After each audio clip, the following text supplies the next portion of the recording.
চরম অনিশ্চয়তা নিয়ে গভীর রাতে ঘুমিয়েছিলেন তিনি। ঘুম যখন ভাঙল তখনও সূর্য ওঠেনি। বিছানায় মাথার কাছে থাকা মোবাইল হাতে নিতেই চোখে পড়ল হোয়াটসঅ্যাপের মেসেজটি। একটা ছোট বাক্য, নো ওয়ান স্টে হিয়ার। এক লাইনের এই টেক্সট মেসেজের প্রেরক সাবেক প্রধানমন্ত্রী শেখ হাসিনা। বুঝতে তার কোনো অসুবিধা হলো না শেখ হাসিনার এই বার্তার অর্থ। 4 শব্দের এই মেসেজটি ছিল তার সর্বশেষ নির্দেশ। তিনি দ্রুতই দেশ ছাড়তে বলছেন। আগের দিন 3 আগস্ট পারিবারিক মাধ্যমে আত্মীয় স্বজনদের একই বার্তা দিয়েছিলেন তৎকালীন প্রধানমন্ত্রী শেখ হাসিনা। এবার নিজেই মোবাইলে টেক্সট করে সেই নির্দেশ দিলেন স্বজনদের। সাবেক প্রধানমন্ত্রী শেখ হাসিনার এক আত্মীয় সম্প্রতি এই তথ্য জানিয়েছেন তার ঘনিষ্ঠজনদের।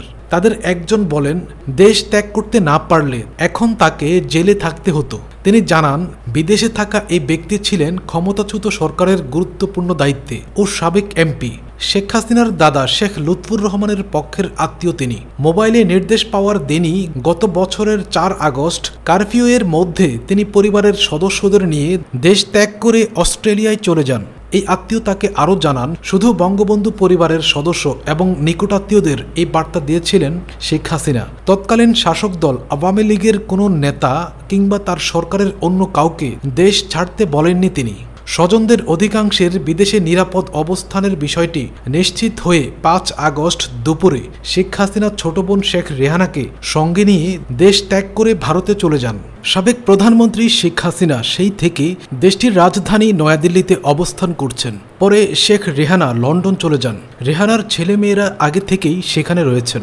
সাবেক প্রধানমন্ত্রী শেখ হাসিনার নেতৃত্বাধীন রাজনৈতিক দল আওয়ামী লীগের কার্যক্রম নিষিদ্ধ করেছে অধ্যাপক ডক্টর মোহাম্মদ ইউনূসের বর্তমান অন্তর্বর্তী সরকার। হত্যা, গুম, দুর্নীতি, অর্থ পাচার সহ নানা অভিযোগে দায়ের হওয়া মামলায় গ্রেপ্তার হয়ে ক্ষমতাচ্যুত সরকারের প্রভাবশালী মন্ত্রী, প্রতিমন্ত্রী ও এমপিদের অনেকেই এখন কারাগারে রয়েছেন।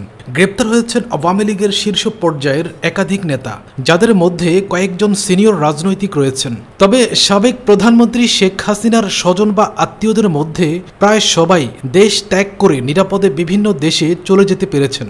সরকার পতনের আগে তাদের গন্তব্য ছিল যুক্তরাষ্ট্র, কানাডা, যুক্তরাজ্য, অস্ট্রেলিয়া, সিঙ্গাপুর সহ বিভিন্ন দেশ।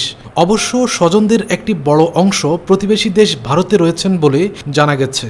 এখন পর্যন্ত শেখ মুজিব পরিবারের একজন সদস্যের গ্রেপ্তারের তথ্য পাওয়া গেছে। তার নাম সেরনিয়াবত মহিউদ্দিন আবদুল্লাহ। তিনি শেখ হাসিনার ফুফাতো ভাই সাবেক চিফ হুইপ আবুল হাসনাত আবদুল্লার ছেলে। গত বছরের অক্টোবরে তিনি গ্রেপ্তার হন। মঈন আবদুল্লার সঙ্গে বর্তমান অন্তর্বর্তী সরকারের প্রয়াত উপদেষ্টা হাসান আরিফের পারিবারিক ঘনিষ্ঠতা ছিল বলে জানা গেছে। বরিশালে মঈন আবদুল্লার ঘনিষ্ঠজনরা জানিয়েছেন, উপদেষ্টা হাসান আরিফের পরিবারের ঘনিষ্ঠ হওয়ায় তিনি গ্রেপ্তার হবেন না বলে ধারণা করেছিলেন। অস্ট্রেলিয়ায় অবস্থানকারী শেখ মুজিব পরিবারের ওই সদস্য জানান, সাবেক প্রধানমন্ত্রী শেখ হাসিনা 3 আগস্ট বিকেলেই বুঝতে পারেন তার সরকার আর টিকছে না। নিজের বংশের কয়েকজন সিনিয়র সদস্যের কাছে সেই আশঙ্কা প্রকাশ করেন তিনি। তাদের বলেন, পরিস্থিতি ভালো নয়, জীবন বাঁচাতে সবাইকে দেশ ছাড়তে হবে। এই নির্দেশ বংশের সবাইকে জানিয়ে দিন। শেখ হাসিনার এই নির্দেশ পাওয়ার পর 3 আগস্ট থেকে এক এক করে আত্মীয় স্বজনরা দেশ ছাড়তে শুরু করেন। সাবেক এই এমপি দাবি করেন, ঢাকা দক্ষিণ সিটি কর্পোরেশনের তৎকালীন মেয়র ব্যারিস্টার শেখ ফজলে নূর তাপস সরকার পতনের 2 দিন আগে 3 আগস্ট সিঙ্গাপুর থেকে দেশে ফেরেন। ঢাকা বিমানবন্দরে থাকতেই তাপসকে শেখ হাসিনার মৌখিক নির্দেশ সম্পর্কে অবহিত করা হয়। এরপর ফজলে নূর তাপস বিমানবন্দর থেকেই সিঙ্গাপুরে ফিরে যান। আওয়ামী লীগ সরকারের পতনের 2 দিন আগে 3 আগস্ট নিরাপত্তা বিষয়ক জাতীয় কমিটির সঙ্গে একটি গুরুত্বপূর্ণ বৈঠক করেছিলেন শেখ হাসিনা। এই কমিটির বৈঠকে সেদিন 3 বাহিনীর প্রধানরাও ছিলেন। ওই দিন তাদের সঙ্গে আলাদাভাবে কথা বলেন তৎকালীন প্রধানমন্ত্রী।